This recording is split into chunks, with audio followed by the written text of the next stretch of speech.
Hello, all my dear friends. This is Maxine Taylor with your May horoscope for the United States.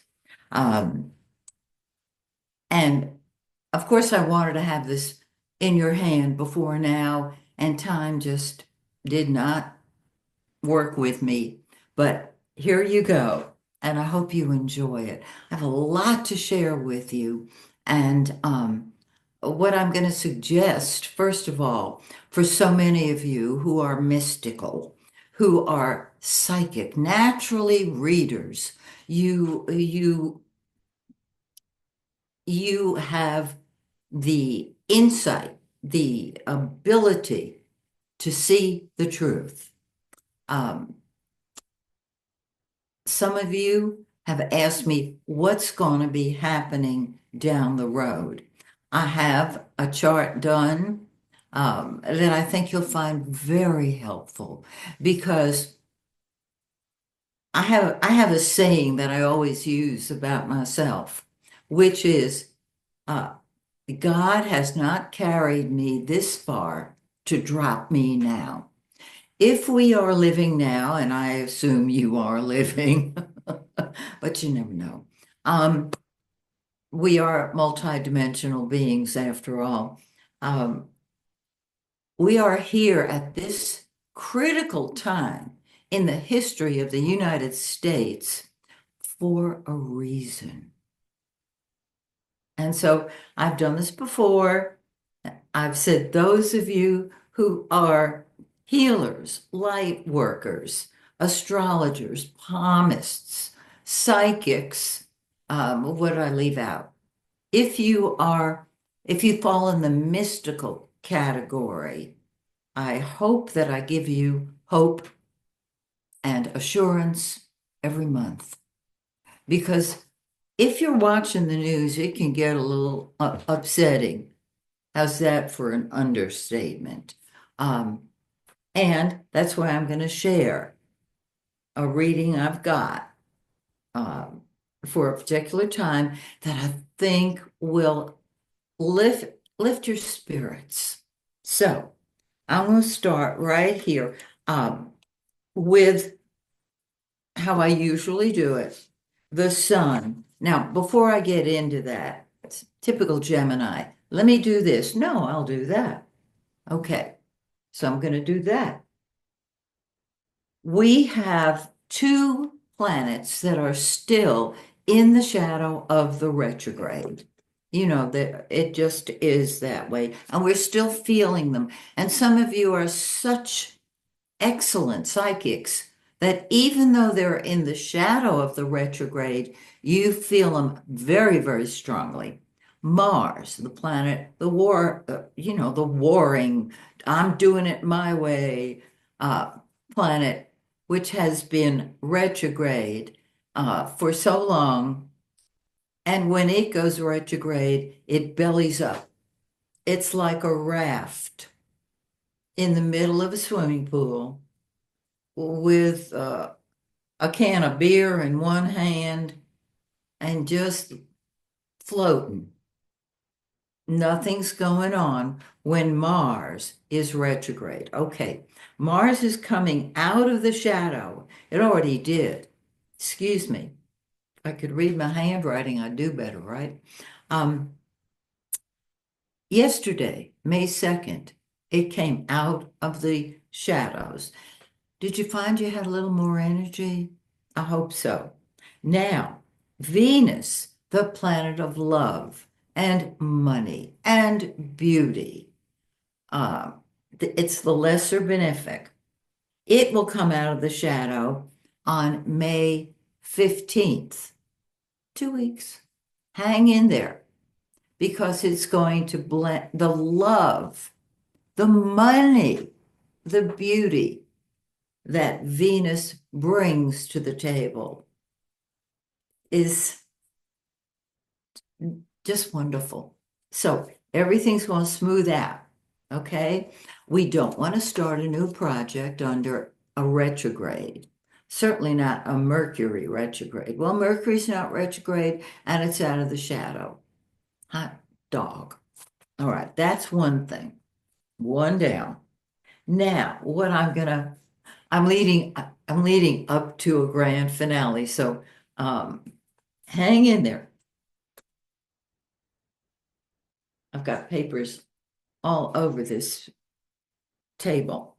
All righty.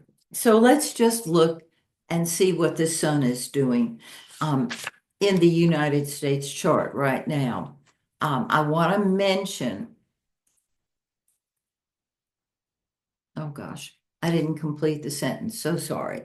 I want to mention that every one of these aspects I'm giving you, blend them, okay?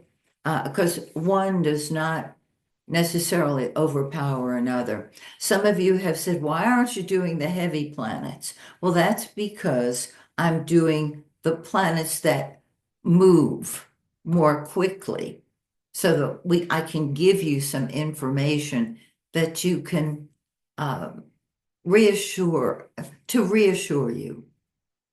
Uh, so the sun, the center of our life, is sitting and has been sitting in that 12th house of secrets. And in fact, I'm going to go ahead and do again what I do every month because there are always new people watching. And I'm going to read you the definitions of the houses um, from a mundane standpoint. Uh, Same houses that we use when we look at a human being's chart, but they manifest differently in a business chart, in a country's chart.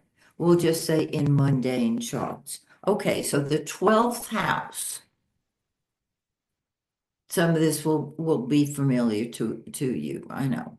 Just fast forward the video.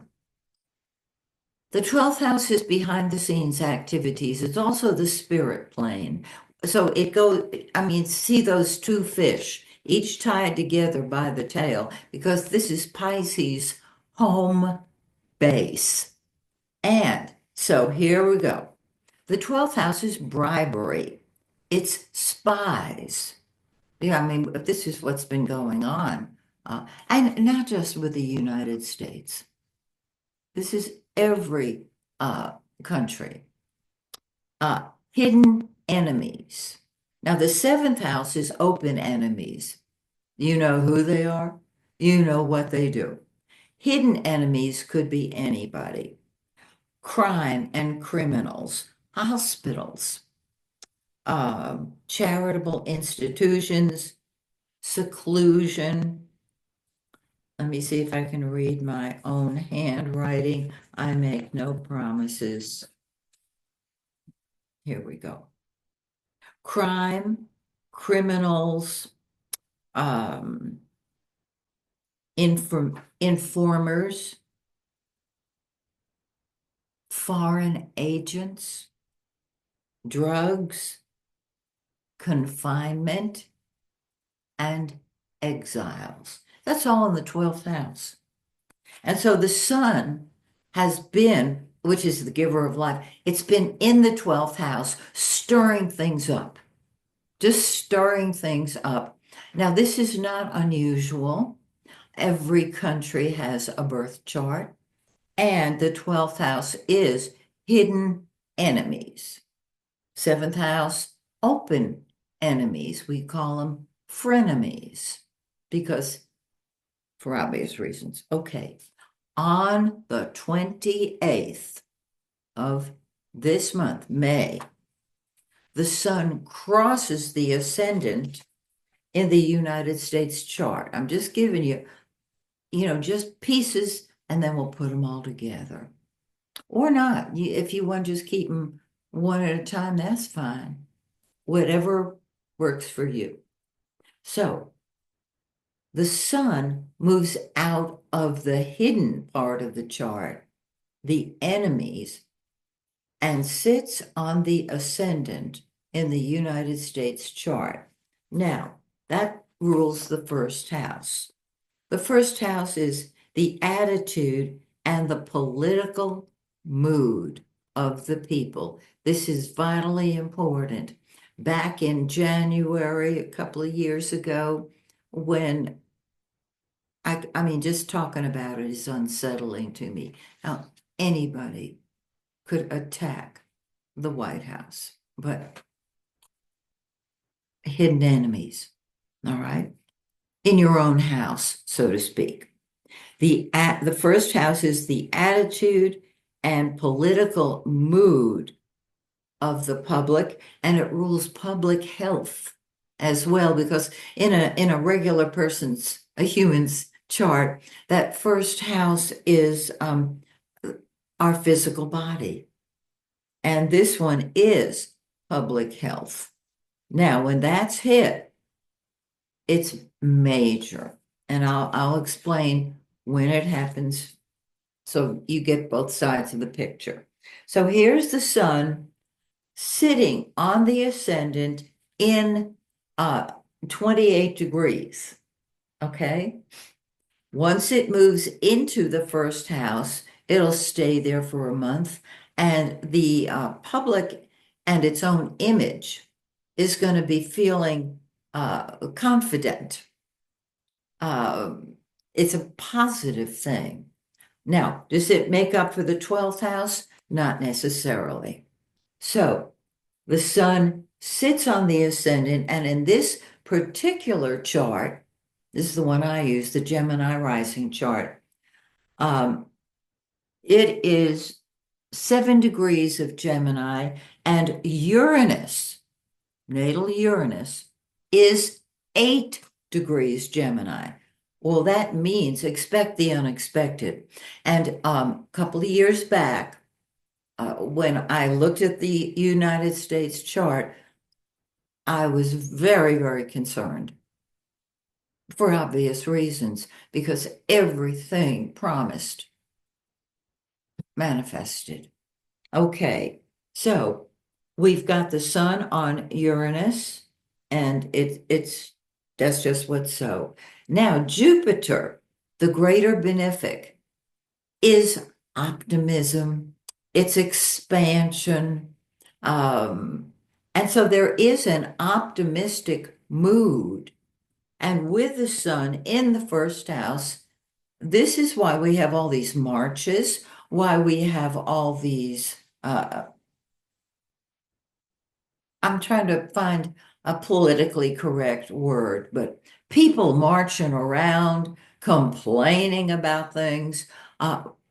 Many are totally justified, totally. People are concerned about whether they're going to be able to pay for food, rent, health. And all of our security is ripped apart. And the sun on Uranus says, look out, expect the unexpected. This can work both ways. It really can. And I'm going to give you the new moon and the full moon right now to explain a little more. So this is the people expressing themselves, saying, what about me? And you might say, well, that's not new. And that's true. It's just stronger and has the blessing of the sun. Now, let's talk about the full moons, shall we? I've simplified it. Those of you who are astrology students, you'll notice I don't have any aspects drawn. If I did, it'd be so busy, it'd be hard to understand. But when I look at a new moon or a full moon, what I see is something very powerful, because I think that the house placement of the new moon or the full moon is, well, it tells the tale. Aspects are important, but the house position is even more important on many occasions. So on the 12th, we're going to have a full moon in 22 of Scorpio. This will be in the sixth house. I'm going to read the mundane interpretation of the sixth house. The military, health, jobs, all civil servants, pets, food, police and fire department, and all animals. So that is what is coming to a head. And of course, when we talk about health, we're talking about not just health, but illness as well, depending on the planets involved. So that's what we got on the full moon. 2 weeks later, we have a new moon, and surprise, it triggers that first house that I just described to you. It's a new moon. And so it's building energy for 2 weeks. The new moon will sit on the Gemini ascendant, on the Gemini ascendant and Uranus. And Uranus is the rebel. And so it's hit by the sun and the full moon, the new moon, so sorry. It's in 6 degrees of Gemini, so it is kicking butt in the first house. Jupiter, the greater benefic, brings optimism and expansion, and it's in that first house. Now you might say, oh, that's good. Well, it expands rebellion, it expands everything. So take it slow, is what I'm saying. Don't get all carried away by it. Okay, those are the first two. Now, Venus. Well, let me do Mercury, because Mercury and the sun travel very closely together along with Venus. Mercury is in the 11th house. It's been in the 11th house. This 11th house is Congress and congressmen. Need I say more? Legislation, the Treasury, city and county councils, and friends. And so this is the house of the humanitarian. Mercury is not an action planet, but it is ideas. And so there's lots of communication. On the 6th, it will move into the 12th house, and it'll stay there for quite a while, which is really, really interesting. It's going to follow on the heels of the sun. It's going, first of all, in the 12th house, I just read you what that means. There's a lot of talking behind the scenes. We may never know what goes on behind the scenes. And the 12th house applies to everybody in the country. Now, when Mercury crosses the ascendant, it will sit on the ascendant, that'll be on the 7th, and it'll sit on Uranus, on the 8th. And what that does is it triggers not just rebellion, but yelling and talking and communicating rebellion, because Mercury is the communicator. Okay. Now, Venus is love and beauty and all things beautiful. It is in the 11th house, which I read, and this means that there is the possibility to work with colleagues. On the 30th of the month, Venus moves into the 12th house and brings love to all that hidden stuff going on. Okay? This is a blessing. Now, Mars. It's what you fight with and fight for. It's down here in the 3rd house. There's been a lot of communication. The 3rd house in a mundane chart rules news, reporters, communications, transportation, roads and railroads, public opinion, traffic, travel, books, newspapers, neighborhoods, schooling, schools, and the public psychology. Very, very interesting. Mars sits on the North Node, bringing positive communication on the 14th. On the 18th and 19th, it moves into the fourth house of real estate and weather, and the party out of power. Okay, so there's balance going on. Domestic affairs, real estate, weather, land, builders, farmers, crops, mines, and seniors. Mines, M-I-N-E-S. So that's what's stirred up. And that can be a good thing. It can be a good thing. All righty. Now, what I want to share with you finally is the future. This to me gives me hope. And that's what we want. If you visualize the way you want your life to be, and I mean be it and live it, you will have it. You might say, well, not if there's a war. That just negated what I said. If you truly walk around with your hand in God's, you will know that you are protected. So the long range for the United States is it's for 2026 to 2036. It's not that far away. First of all, Uranus and natal Uranus is right here. Transiting Uranus sits on the United States ascendant. It sits on the United States Uranus because, as you know, every 84 years, we have a Uranus return. And that's when people bust loose and they say, this is what I'm doing, and I'm doing it my way. I love it.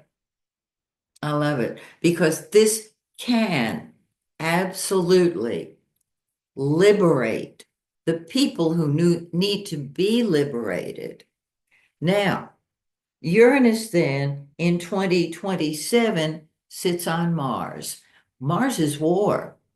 Uranus is explosive, unpredictable. And so the people are changing. And when I saw this, I thought, oh, dear God, please, not all out war. It doesn't have to be. I've been watching this first house with Uranus and Mars for a few years now. And it's marching, it's gunfire, it's large groups of people, but it gets the job done. So I'm not excusing anything. I'm just telling you what to expect. Okay, the midheaven and the 10th house is the president. It is the party in power.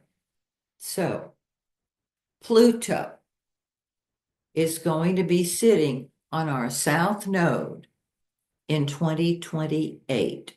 It's approaching that now, of course, because Pluto moves slowly. It's in the 9th house, which is the upper courts, foreign travel, education, religion, clergy, advertising, the Supreme Court, naturally, world trade, and universities. So there's going to be a change. And depending on what goes on now, that change is an out with the old, in with the new, and it can be very positive. It's up to us as individuals to create it and to get together with like-minded people and create love and truth. In 2033 through 36, Pluto sits on the midheaven of the US chart. And in 28 and 29, Mars also sits on the midheaven and the moon. This is the sign, excuse me, the party. This is the party in power. And there is a total transformation. I remember one of my clients saying, "You mean it's got to get worse before it gets better?" And looking around and seeing what's going on validates what I said to her, which was, yeah, yeah. We have to see the evil that is in order to appreciate the love that we are. And so between 2033 through 2028 through 3036, we have major changes, particularly in whatever party is in power at that time. And it's on the transiting Mars will be on the moon, which is going to change the executive branch. Pluto's going to sit on the midheaven, which will transform the executive branch of the government. I'm sorry, of the government. So there is a change. Hang in there. Do not give up. You are spirit in an earthbound body. You are all that is, all that was, all that will be. You are love itself. And the thing that holds you back is your childhood programming. And I'm going to suggest that if you have not gotten a copy of my non-astrology book, Secrets from the Womb, God gave me secrets that, in addition to the secrets that you'll be reading about, the pacts that you made. This book has transformed lives. I didn't write it, Spirit wrote it. So if that feels good to you, check it out. Amazon has it.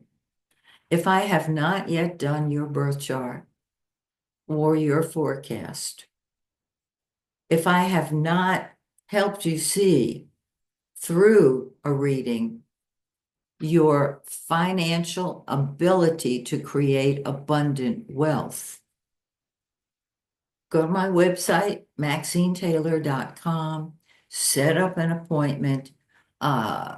If you do it face-to-face with me on Zoom, bring a sandwich because I never time my readings. I just share them and then we talk if you are doing a face-to-face with me. So, my dear friends, join me next month when once again I share the United States chart with you. And until then, may the stars shine brightly on you and yours. Bye for now.